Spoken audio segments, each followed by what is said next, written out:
വിവരങ്ങൾ പങ്കുവച്ചത്. ഹംപി കൂട്ടബലാത്സംഗ കേസ് ഇന്നലെ നമ്മളത് വളരെ ദുഃഖത്തോടെ റിപ്പോർട്ട് ചെയ്തതാണ്. ഇസ്രായേലി വനിതയടക്കം 2 പേർ ബലാത്സംഗം ചെയ്യപ്പെട്ടു. ഇവർക്കൊപ്പമുണ്ടായിരുന്ന പുരുഷന്മാരിൽ ഒരാൾ കൊല്ലപ്പെട്ടു. ഇതിൽ പ്രദേശവാസികളായ 2 പേരുടെ അറസ്റ്റാണ് ഇപ്പോൾ രേഖപ്പെടുത്തിയിരിക്കുന്നത്. കർണാടക ഗംഗാവതി സ്വദേശികളായ ചേതൻ സായ്, ആൻഡി മല്ലേഷ് എന്നിവരെയാണ് കോപ്പൽ പോലീസ് അറസ്റ്റ് ചെയ്തത്. 3ാമത്തെ പ്രതിക്കായുള്ള തെരച്ചിൽ ഊർജിതമാക്കിയതായും പോലീസ് അറിയിച്ചു. ഐഷത്തുൽ ഷംന വിവരങ്ങൾ പങ്കുവെക്കും. ഷംന, വനിതാ ദിനത്തിൽ നമ്മളെ വല്ലാതെ ഞെട്ടിപ്പിച്ച ഒരു സംഭവമാണ്. ഇതിൽ 3 പേർ പ്രതികളായി ഉണ്ട്. 3 പേർ ബൈക്കിൽ വന്ന 3 പേരാണ് ഉപദ്രവിച്ചത് എന്ന മൊഴി ഉണ്ടായിരുന്നു.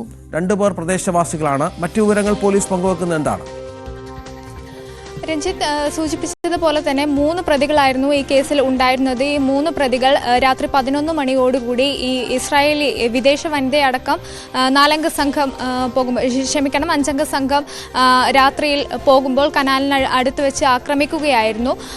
അങ്ങനെയാണ് അതിനുശേഷം ഈ ഇസ്രായേലി വനിതയും ഒപ്പം തന്നെ ഹോം സ്റ്റേ നടത്തിപ്പുകാരിയായ ഹോം സ്റ്റേ നടത്തിപ്പ് ഉടമയുമായ ഈ 2 വനിതകളെ ആക്രമിക്കുകയും ഇവർക്കൊപ്പം ഉണ്ടായിരുന്ന 3 പുരുഷന്മാരിലെ സമീപത്തെ കനാലിലേക്ക് തള്ളിയിടുകയും ചെയ്തിരുന്നു. അതിനുശേഷമാണ് അതിൽ നിന്ന് ഒരാളുടെ മൃതദേഹം കണ്ടെടുക്കുന്നതും ദുഃഖകരമായ വാർത്തകളൊക്കെ പുറത്തു വരുന്നതും.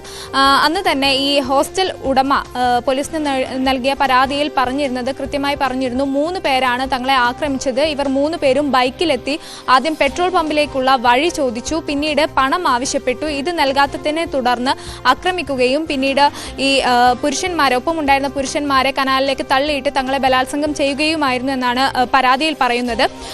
അതിന്റെ FIR കോപ്പി അടക്കം പുറത്തു വന്നിരുന്നു. അതായത് ഈ കനാലിന് സമീപത്ത് വെച്ച് ആദ്യം 2 പേർ ഈ ഹോം സ്റ്റേ ഉടമയെ ബലാത്സംഗം ചെയ്യുന്നു. അതിനുശേഷം മറ്റേയാൾ ഇസ്രായേലി വനിതയെയും ബലാത്സംഗം ചെയ്തു.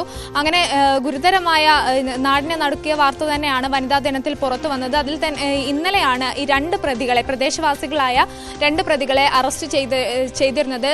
അവർ പ്രാദേശിക ഭാഷ സംസാരിച്ചിരുന്നു എന്ന മൊഴിയുടെ കൂടി അടിസ്ഥാനത്തിലായിരുന്നു അന്വേഷണം ഇന്നലെ നടത്തിയത്. അങ്ങനെ 2 പേരെ ഇന്നലെ കസ്റ്റഡിയിലെടുത്തു. അവരുടെ അറസ്റ്റാണ് ഇപ്പോൾ രേഖപ്പെടുത്തിയിട്ടുള്ളത്. ഒപ്പം തന്നെ 3ാമത്തെ ആൾക്ക് വേണ്ടിയുള്ള തിരച്ചിൽ ഇപ്പോൾ ഊർജിതമാക്കിയിരിക്കുകയാണ്. ഇയാളും സമീപവാസി തന്നെ ആയിരിക്കാം എന്നാണ് പോലീസിന് സൂചനയുള്ളത്. ഇവരുടെ ഈ 3 സംഘം ഒന്നിച്ചുള്ള ആ പ്രദേശത്ത് തന്നെയുള്ള ആളുകളായിരിക്കാം എന്ന് തന്നെയാണ് നിഗമനം.